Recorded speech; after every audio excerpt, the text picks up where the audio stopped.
द्वापर के सबसे महान योद्धा भीष्म पितामह सरसैया पर पड़े सूर्य के उत्तरायण होने की प्रतीक्षा कर रहे थे। तभी उनके कानों में एक परिचित ध्वनि शहद घोलती हुई पहुंची। प्रणाम पितामह। भीष्म के सूख चुके होठों पर एक पांडवों की ओर से या कौरवों की ओर से? भीष्म पितामह ने कहा, कौरवों के कृत्यों पर चर्चा का तो कोई अर्थ ही नहीं रहा कन्हैया, पर क्या पांडवों की ओर से जो हुआ वो सही था? आचार्य द्रोण का वध, दुर्योधन की जंघा के नीचे प्रहार, दुशासन की छाती का चीरा जाना, जयद्रथ के साथ हुआ छल, निहत्थे कर्ण का वध, यह सब उचित था क्या? कृष्ण ने कहा, इसका उत्तर मैं कैसे दे सकता हूँ पितामह? इसका उत्तर तो उन्हें देना चाहिए जिन्होंने यह किया। उत्तर दे दुर्योधन का वध करने वाले भीम, उत्तर दे कर्ण और जयद्रथ का वध करने वाले अर्जुन। मैं तो इस युद्ध भूमि में कहीं था ही नहीं पितामह। भीष्म पितामह ने कहा, अभी भी छलना नहीं छोड़ोगे कृष्ण? अरे विश्व भले कहता रहे कि महाभारत को अर्जुन और भीम ने जीता, पर मैं जानता हूँ कन्हैया कि यह तुम्हारी और केवल तुम्हारी विजय है। मैं तो उत्तर तुम्ही से पूछूंगा कृष्ण।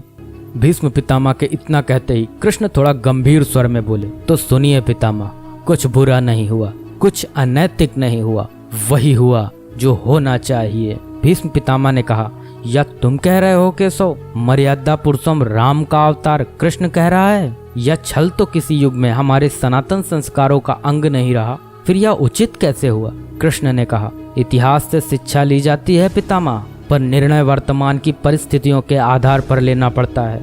हर युग अपने तर्कों पर, अपनी आवश्यकता के आधार पर अपना नायक चुनता है। राम त्रेता युग के नायक थे, मेरे भाग में द्वापर आया था। हम दोनों का निर्णय एक सा नहीं हो सकता पितामह। भीष्म पितामह ने कहा, मैं कुछ समझ नहीं पाया कृष्ण। कृष्ण ने कहा, पितामह, राम और कृष्ण की परिस्थितियों में बहुत अंतर है। राम के युग में खलनायक भी रावण जैसा शिवभक्त होता था।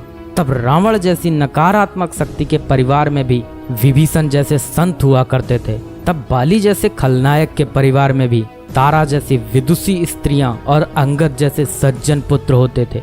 उस युग में खलनायक भी धर्म का ज्ञान रखता था, इसलिए राम ने उनके साथ कहीं छल नहीं किया। किंतु मेरे युग के भाग में कंस, जरासंध, दुर्योधन, दुशासन, शकुनी, जयद्रथ जैसे घोर पापी आए हैं। उनकी समाप्ति के लिए हर छल उचित है पितामह। पाप का अंत आवश्यक है पितामह, वह चाहे जिस विधि से हो। भीष्म पितामह ने पुनः प्रश्न किया, तो क्या तुम्हारे इन निर्णयों से गलत परंपराएं नहीं प्रारंभ होंगी केशव? क्या भविष्य तुम्हारे इन छलों का अनुसरण नहीं करेगा? और यदि करेगा तो क्या यह उचित होगा? कृष्ण ने कहा, भविष्य तो इससे भी अधिक नकारात्मक आ रहा है पितामह। कलयुग में तो इतने से भी काम नहीं चलेगा। वहाँ मनुष्य को कृष्ण से भी अधिक कठोर होना होगा, नहीं तो धर्म समाप्त हो जाएगा। जब क्रूर और अनैतिक शक्तियाँ सत्य एवं धर्म का समूल नाश करने के लिए आक्रमण कर रही हों, तो नैतिकता अर्थहीन हो जाती है पितामह। तब महत्वपूर्ण होती है विजय, केवल विजय। भविष्य को यह सीखना ही होगा पितामह। भीष्म पितामह ने पूछा, क्या धर्म का भी नाश हो सकता है केशव? और यदि धर्म का नाश होना ही है तो क्या मनुष्य इसे रोक सकता है? कृष्ण ने कहा, सब कुछ ईश्वर के भरोसे छोड़कर बैठना मूर्खता होती है पितामह। ईश्वर स्वयं कुछ नहीं करता, केवल मार्गदर्शन करता है। सब मनुष्य को ही स्वयं करना पड़ता है। आप मुझे भी ईश्वर कहते हैं ना, तो बताइए ना पितामह, मैंने स्वयं इस युद्ध में कुछ किया क्या? सब पांडवों को ही करना पड़ा ना। यही प्रकृति का संविधान है। युद्ध के प्रथम दिन यही तो कहा था मैंने अर्जुन से, यही परम सत्य है। कृष्ण की बातों को सुनकर भीष्म पितामह संतुष्ट लग रहे थे। उनकी आंखें धीरे धीरे बंद होने लगी।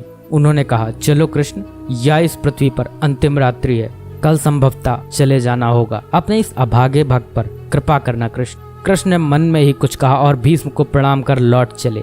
पर युद्ध भूमि के उस डरावने अंधकार में भविष्य को जीवन का सबसे बड़ा सूत्र मिल चुका था। जब अनैतिक और क्रूर शक्तियां सत्य और धर्म का विनाश करने के लिए आक्रमण कर रही हों, तो नैतिकता का पाठ आत्मघाती होता है। ईश्वर कुछ भी नहीं करते, ईश्वर सिर्फ राह दिखाते हैं। सब कुछ हमें ही करना पड़ता है और ईश्वर के भरोसे हाथ पर हाथ रख के बैठे रहना मूर्खता होती है।